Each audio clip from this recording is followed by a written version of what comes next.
Bienvenue à Tout savoir sur.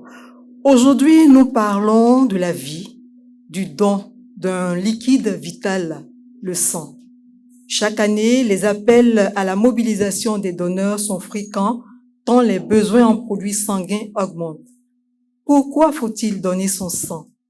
Quelles sont les conditions pour donner son sang? Qu'est-ce qui est fait de tous ces sangs collectés?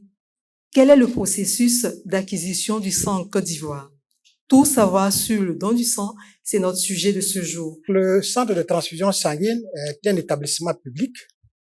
C'est un EPA, un établissement public à caractère administratif, qui est le seul opérateur technique en matière de production et de distribution du sang en Côte d'Ivoire. Et ce sang qui est prélevé par le centre de transfusion sanguine l'est distribué aussi bien au public qu'au privé. En Côte d'Ivoire, la notion du don de sang repose sur 3 éléments.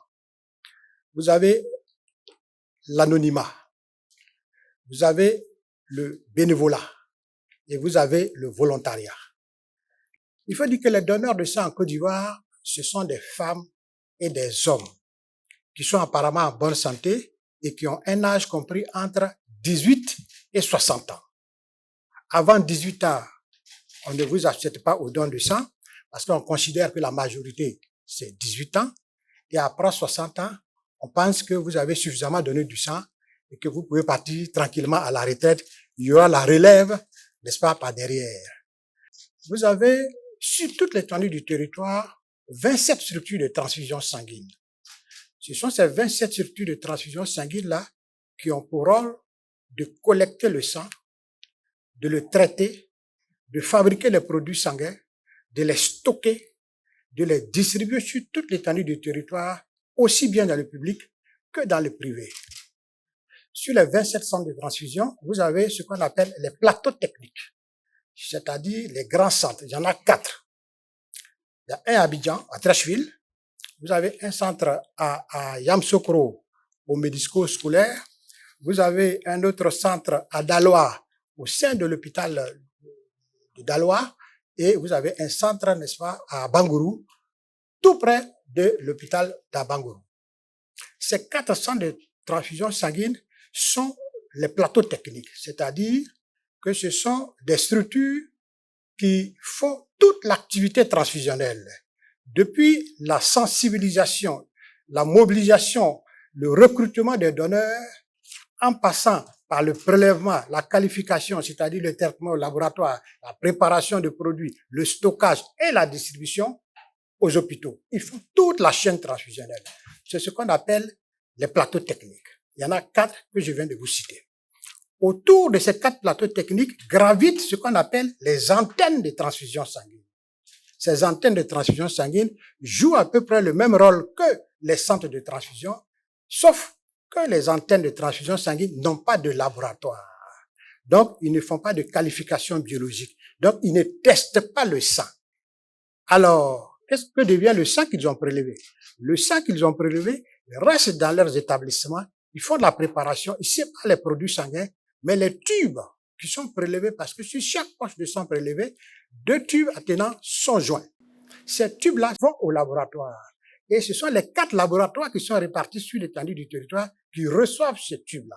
Ils les traitent et les résultats sont acheminés, n'est-ce pas, vers les centres qui ont prélevé ces produits sanguins. Et cela se fait de manière centralisée parce que nous sommes en intranet. Nous avons une même base de données. Et ce qui fait les résultats, dès que c'est prêt, quand on met dans notre ordinateur, que vous êtes à Korogo, vous les voyez, vous êtes à Bouna, vous les voyez. Parce que c'est la même base de données. C'est une structure comme les banques. Quand vous faites une opération bancaire à Korogo, vous avez ouvert votre compte ici, on sait que vous êtes débuté déjà. C'est la même chose. C'est ainsi la même chose aussi pour les donneurs. Vous êtes un donneur de sang, vous faites donner le sang à Korogo. Moi, à Abidjan ici, si je tape sur ma machine, vous me donnez votre nom, ou bien le numéro de votre don, je sais quelle quantité de sang vous avez pris, quel jour vous avez donné du sang. Et je sais aussi si le sang a été traité, où c'est parti, dans quel hôpital c'est parti. C'est ce qui est la spécificité de notre base de données. Sur tous ces produits sanguins sont pratiqués un certain nombre d'examens. Ces examens-là, ce sont des examens qui concourent à ce qu'on appelle à la sécurisation du sang. Quand on dit qu'un produit sanguin est sécurisé, ça veut dire quoi? Qu'il a subi une batterie d'examens et cette batterie d'examens a été recommandée par l'Organisation mondiale de la santé, c'est-à-dire l'ensemble des pays membres de l'OMS, c'est-à-dire par nous-mêmes qui avons recommandé pour dire que sécuriser du sang, pour donner du sang à quelqu'un qui est malade, il faut le sécuriser. Pour le sécuriser, il faut lui faire l'examen du VIH-Sida. Il faut faire l'examen de l'hépatite B et de l'hépatite C. Il faut faire l'examen de la syphilis. En plus de ces examens, il faut faire le groupage sanguin ABO Rhesus. Parce que pour transfuser, il faut tenir compte du groupe sanguin du malade. Le groupe sanguin du donneur et le groupe sanguin du malade doivent être compatibles, sinon il y a réaction, sinon il peut y avoir mort d'homme. Parce que c'est dangereux.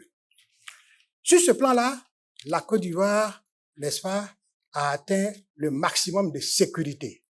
C'est pour cela que je dis souvent que nous avons gagné la bataille du sang propre. Mais ce que nous n'avons pas gagné encore, c'est l'autosuffisance en produits sanguins. Ce déficit en produits sanguins vient du fait d'abord de l'insuffisance des donneurs de sang. Parce que j'ai dit tantôt que le sang vient des donneurs de sang. S'il n'y a pas de donneurs de sang, il n'y a pas de sang. Parce qu'on ne peut pas fabriquer. Pour avoir l'autosuffisance en Côte d'Ivoire, il faut produire, selon l'Organisation mondiale de la santé, il faut produire au moins 250 000 unités de poches de sang par an. Au moins. Aujourd'hui, la Côte d'Ivoire est à 160 000.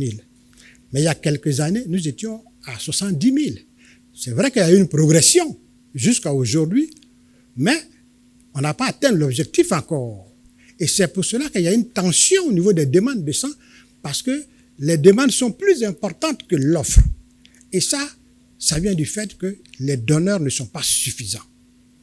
S'il n'y a pas de sang pour un malade qui en a besoin, est-ce que c'est possible qu'on fasse appel à un de ses parents, n'est-ce pas, qui est un donneur universel? Si c'est possible, combien de temps après ce sang-là peut être mis à sa disposition? Si on accepte que le parent vienne donner, on enfreint déjà au principe de l'anonymat. Ce n'est plus anonyme. Alors que je vous ai dit tantôt que le don de sang en Côte d'Ivoire est basé sur 3 notions: l'anonymat, le volontariat et le bénévolat. Dès l'instant, M. Dominique a donné du sang à sa grande sœur qui en avait besoin. La grande sœur sait que Dominique m'a donné, l'anonymat est rompu. Donc, le principe de l'anonymat est rompu. Qu'est-ce que nous, on peut faire? Les structures de transfusion, il y en a plusieurs, je vous ai dit. Souvent, il peut ne pas avoir à Abidjan, mais peut-être qu'il y en a à Boaké ou à Korogo, ou bien même tout près à Boisseau. Ce que nous, on fait dans les médias souvent, c'est de contacter rapidement nos antennes pour voir qui a ce groupe-là. S'il y a une antenne qui a le groupe, tant mieux. On fait en sorte que le produit sanguin arrive rapidement. Mais en même temps, on va conseiller à Dominique de lancer un appel à ses proches qui sont autour de lui. S'ils sont 5, 6, 7, 8 personnes, ils viennent donner du sang. Et dedans, si on trouve le sang de son parent, on va prendre. Mais ils ne sauront pas le sang appartient à qui. Aujourd'hui, il y a la couverture maladie universelle.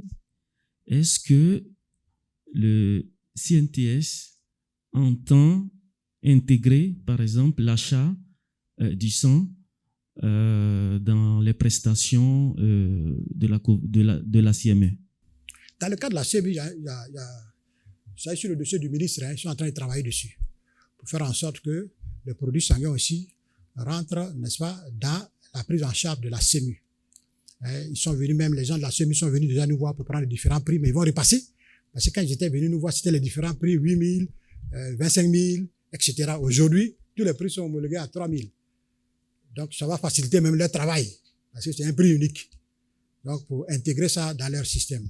Merci, monsieur le directeur. Je rappelle que vous êtes directeur du Centre national de transfusion sanguine, Dr Konaté Seydou. L'intervention aujourd'hui portait sur le don de sang. Merci à vous, mesdames et messieurs les journalistes. Chers membres de la société civile présents aujourd'hui, nous n'oublions pas, bien entendu, tous nos internautes qui nous suivent. Rappelons-nous que chaque don de sang compte. C'est une question de vie sauvons des vies. Merci à tous et à toutes. Au rendez-vous à mardi prochain. CICG, le citoyen au cœur de l'action gouvernementale.